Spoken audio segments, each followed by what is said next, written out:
Hey everybody, this is Reviews and More, back with a review on a Lidl items. This Lidl is a little German-based grocery/everything store that is located throughout the US as well as overseas in Europe and other places.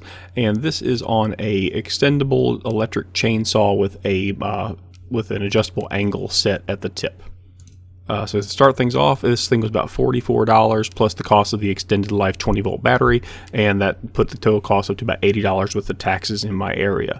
So first thing after the price is mentioned, I'm going to go ahead and tell you that this is going to be a negative review. However, I'm going to couch that in terms of it's negative, but the next time that these kind of roll their way through Lidl again, I'm going to purchase it again and try to do a secondary follow-up review, because the one I purchased, upon completion, it worked for all of 18 seconds and then stopped. It jammed up, and then it was as if there was no signal going to the actual mechanism where the chainsaw is located. So this is a negative review. It didn't work. It was non-functional after use, but it will be an assembly video. I double-checked everything. It was assembled properly, so this is going to show you the proper way to assemble it. So if you do get one of these and want to know basically how to assemble it, because there were no instructions with it, this will kind of lay it out. I also will point out that at the Lidl where I was located, there were two locations I went to near me. Both locations had a couple of these. After I returned it, I did not pick up another one because the boxes were so badly torn apart. I didn't trust that they weren't damaged on the inside. I didn't want to waste my time. So I'm hoping next year, maybe it might actually be like next fall, you might see these pop up again, because they do these kind of seasonally. They put chainsaws, little electric chainsaws out about once every 6 or so months. So hopefully we can get a better result then. But so far, kind of a bummer on this one, and really disappointed in it. I'll describe how very quickly, before I start assembling the actual chainsaw in the video, I'll describe what happened. Got the chainsaw fully assembled. Everything was all set, ready to go. I gave a couple quick trigger squeezes to it. It worked perfectly fine with nothing to it. Went out to my backyard. Actually whenever I run these kind of tests, I always test it off camera on the off chance that like it breaks or something or causes harm to me, because I don't want that on film. And after pulling the trigger down and starting to cut into just a maybe 1.5 inch thick piece of dead wood, it jammed inside the wood, and when I was able to pull the chainsaw loose, it didn't work at all. You could hear the battery trying to engage something. It was making like a very high-pitched kind of beep noise, but other than that, nothing. I took the battery, put it into another Parkside item that uses the same battery system, worked fine, so the battery was not the point of failure. I took the whole daggone thing apart and put it all back together again. Still the same problem. Took the chain and the paddle off. Everything I could think of to find some reason why. Gave it the good old-fashioned like fix the TV smack to see maybe something just got jostled loose. Nothing. I don't know what happened with it. I'm hoping it was a one-off. I hope that whenever you purchase it, you have better luck with it.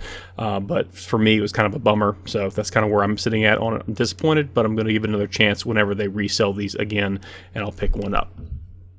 All right, well, with that being said, let's jump into what we actually got to do. We got the little secondary handle right here. Obviously, the primary handle is going to be where you're pulling the trigger in the back, but you just got to unscrew this little bolt right here, wrap it around, and it'll be clamped on here. Everything's super adjustable, which is very, very nice.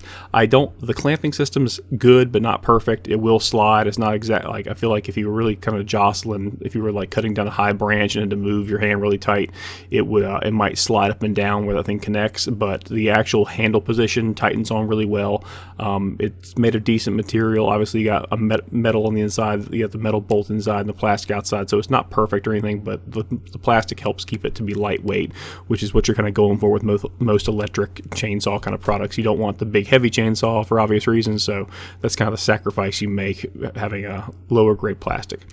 All right, here's just a real quick demonstration of how the blade itself is placed in the chainsaw paddle and chain itself. You just unscrew this little cap right here. There's an indicator blade in there for to make it lock. It's just an arrow to an arrow. That's a part of the black plastic, the red plastic. Get that lined up, be ready to go. If you want to tighten it down, you just tighten with a little screw cap right there. And then on the inside, obviously, the chainsaw mechanism assembles like most of the chainsaw mechanisms, and you kind of see how it rolls in there. If you're worried about how the chain's facing, there's little chain images on all the plastic parts to help you line it up to make sure that the chain is going the right way and all that fun stuff. You can kind of see it on the right hand side over there on the paddle. Kind of tells you which way the chain should be going. So if you're nervous or never done before, just as long as you can look at the image and see, you'll be good to go. So once you tighten it back on there, it should be good to go. Mine was for only about 15 seconds, and then it died. Once you get that taken care of, you're going to actually assemble. You're going to assemble the stick portion. You're going to get the actual chainsaw mechanism attached into the actual wand, stick, staff, whatever you want to call it, and just screw it on tight. It only goes in one way. There's a slot mechanism that prevents you from putting it in backwards or wrong and making the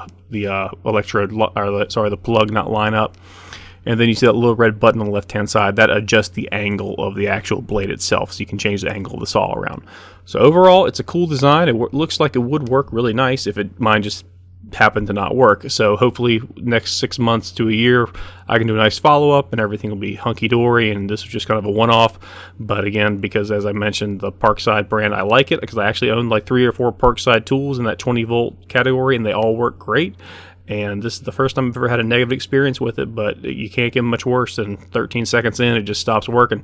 So other than that, I do promise that the moment these things come back in stock with new stock, not me trying to make a beat-up old box of one work properly, but once some new stock comes in, hopefully maybe in like the fall, I'll try this again, and I'll do a follow-up, and I'll put it in the pinned comment whenever that does happen. So thanks for watching, guys.